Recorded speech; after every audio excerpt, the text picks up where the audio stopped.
ভুয়া খবর পড়ছি মই সাংবাদিক কালাকালু। উপদেষ্টা আসিফ নজরুল বলেছেন, ছাত্র জনতা আমাকে জামাই আদর করে ক্ষমতায় বসিয়ে এত চোদন দিবে জানালে ক্ষমতায় বসতাম না।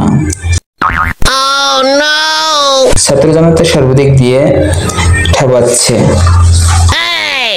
কোনো কথা বললেই এর এজেন্ট, ভারতের দালাল, আরো কত কি। সব কাজের জন্য শুধু মুই চোদনী খাচ্ছি, সুনাম হচ্ছে না। নির্বাচনের পর আর মুই ক্ষমতায় থাকবো না। বিএনপির কাছে ক্ষমতা দিয়ে দুঃখিত, নির্বাচিত সরকারের কাছে মোর ক্ষমতা দিয়ে ভারতে আপার কাছে চইলা যামু। কালাকালু, জানোয়ার টিভি, দুঃখিত আনোয়ার টিভি, ডাঙ্গা।